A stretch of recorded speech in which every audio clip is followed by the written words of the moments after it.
Welcome to Quest Givers. I'm DMG, and with me is DM Scotty.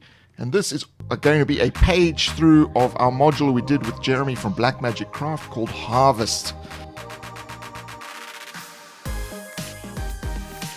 Now, this is a great little sort of horror style module, and it's system neutral, so it will work in any sort of fantasy-based role-playing game system. So it doesn't have to be D&D, it doesn't have to be Cthulhu, it doesn't have to be any of those where you think, this only works with this one. It works with all of them. A little side note, I was going to say that I actually ran it with a Pocket Fantasy system, and it worked really well. Yeah, so Pocket Fantasy also available on Quest Givers as well. Brandon Goringer teamed up with us, and that's a fabulous little system. So this is really a one-shot. It's a one-session little module. So it's great for the kind of groups that are going to... They want a little bit of combat, but they also want to get to talk to the NPCs and things like that. This we'll just go over the story as we page through. So Jeremy, myself, and Scotty, we all came up with the story, and we all sort of laid out how the module was going to work and what was going to happen at what time. And then I went through and wrote it, and Scotty did a lot of the interior art, and some of the shots are from Jeremy as well. So we all collaborated on this. So this is the cover here, where you can see this little girl in this sort of dilapidated town with these sort of scarecrowy creatures over here with pitchforks and a well. All of this is important. It is, yes. It's not just set dressing. It's all important in the module.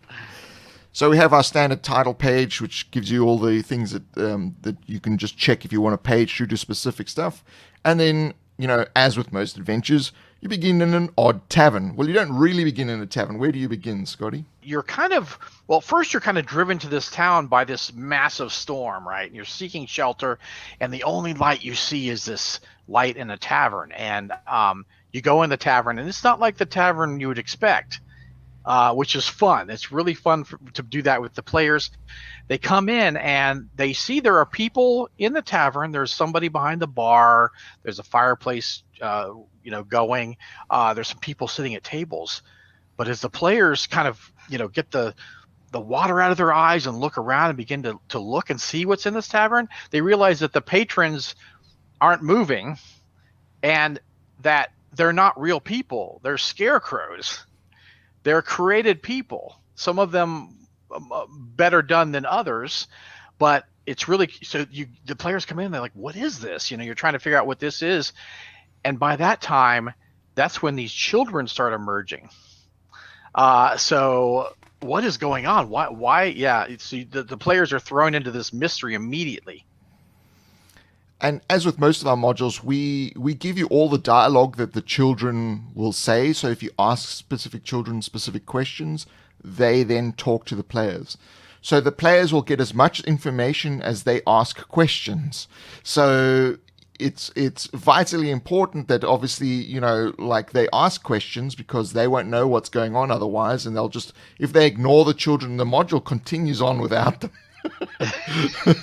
And then the players will have no idea what's going on. So you're kind of, you through the spookiness of what's happening and the creepiness of what's going on, you kind of have to chat with these children, and you find out a bit of what's happening and what's going on. Now, we don't put any stats in our modules, so if you wanted to stat out anything, you would have to make up the stats yourselves. But really, for kids, you don't really need to do that, because nothing is necessarily... If any players want to go around killing kids, that's your own game and not ours. Thank you for coming. Yeah, I would hope not. But Well, the great thing about having innocent characters like children is it makes them more approachable. So it makes it more likely that the players are going to interact with them and to actually ask questions and find out, where's your mommy? Where's your daddy? These are the sort of things that we'll go through. But then, there's flashes of lightning and something happens. Yes. Oh, yeah. Something awesome happens. This was a really fun part when I ran it. Now, the kids are interesting, too, because the kids are seeing it from their perspective, right? It's the children's perspective that they're answering. And as the players talk to them, they realize that these children have been on their own for a while. You know what I'm saying? It's not like the parents just suddenly disappeared overnight. These kids have been here for a while, so it's like it raises all these questions. But as the children are answering questions, and it's raising more questions, that's when the event happens that Gareth is talking. So the flash of lightning. One of the kids is terrified. One of the oldest kid is terrified. He says something's coming after him. The door breaks open, and you don't really see anything. You don't see anything come in, but it's something that's come in that you can't see. So that's pretty cool and exciting, and like what's happening, and the kid's screaming his head off. I had so much fun with this when I ran it. This kid screaming his head off, and the players are like trying to figure out what the heck is going on, and then they see the kid getting dragged off, and they're trying to save the kid. So that's really fun, and you can see what happens in your game when that happens. But a great encounter. So hopefully they save the kid. If they don't, well, the kid gets dragged off. So, well, you have to see what happens with your party. So, then sort of the encounter changes and it shifts to the next day, where the storm has dissipated and you get to explore the town a little bit more. And, again, you can then hear rumors that the kids are talking about and investigate different parts of the town, like the temple and the gardens and things like that.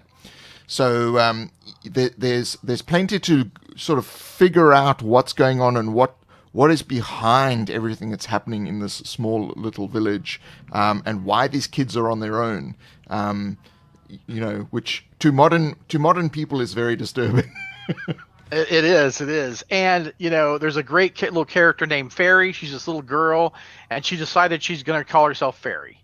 Right? That's her name. And she's a great character because you have a lot of empathy for her, but she's kind of mean, right? She's a typical 4-year-old. Yeah. It's a typical 4-year-old, but because she does no adult supervision, right? So, it's interesting how the players react to her. And again, we start to figure out more about the history of what's, as you investigate and explore through the town, you begin to figure out more about the history, and you start hearing a lot more about the farmer. Okay.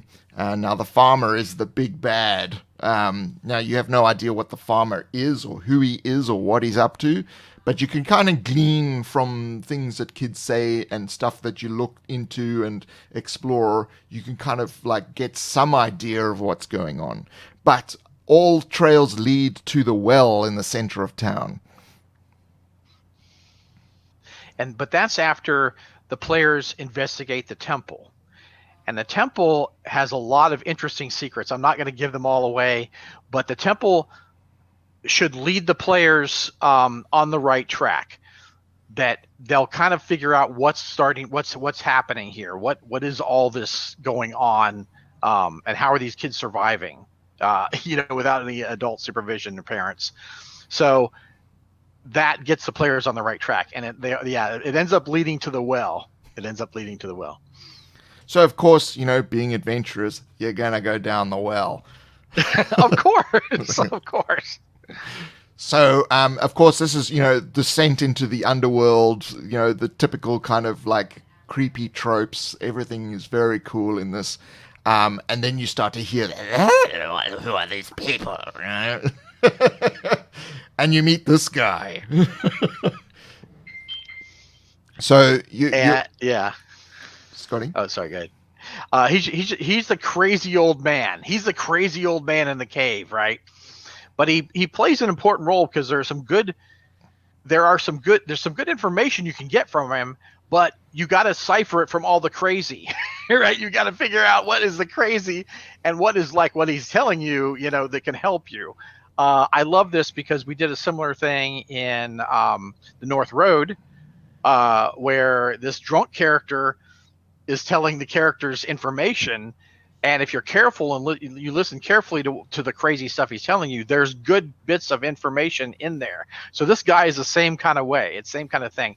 But there's more than that. The story of him, like his age and how he got there, is really, really cool. And it's all part of the story of this game. So it all blends together to make a nice encounter, a nice role-playing encounter with this wizened old guy.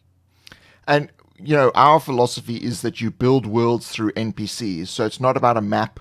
It's not about where things are in the town. It's all about the townspeople and their perception of reality. And that then, when the players investigate and they talk with people and they build relationships with the characters, that's what builds the world around them. So that's vital to what Quest Givers does. So, everything is about interacting with NPCs. So then, of course, you explore the cave more, and eventually you meet the Thing. I love it. This is Cthulhian, alien thing that people that like this kind of stuff are gonna love the ending of this. It's such a fantastic ending, but you could still have a good outcome. Right. So unlike, most Cthulhian things where it's going to be bad, right? It's going to in the most horrible way, and probably you're going to be insane.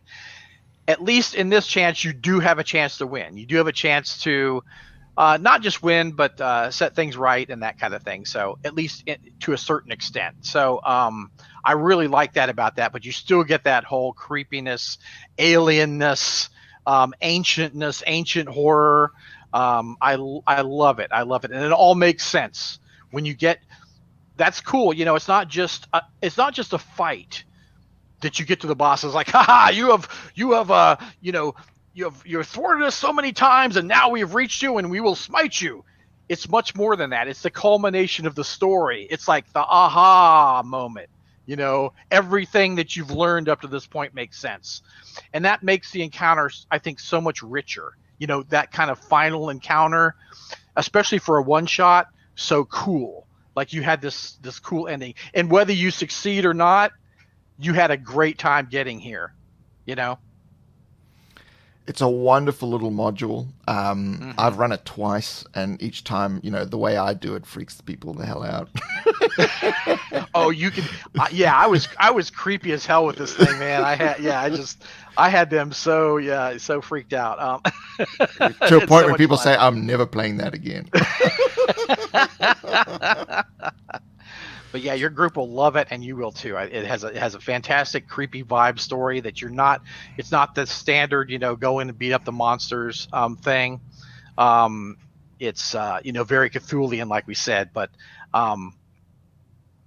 yeah, it just has a lot of cool elements that all blend together to finally come to fruition at the boss. So cool stuff. So thank you to Jeremy who helped us put this all together. It's really great collaborating with different GMs of all skill levels. Love it. Which you think one thing, and then the person says, "But what about this thing?" And ooh, and then the third person goes, "But if we twist it this way." So it really, working with and collaborating with other creators really helps to make things a lot better than they were originally.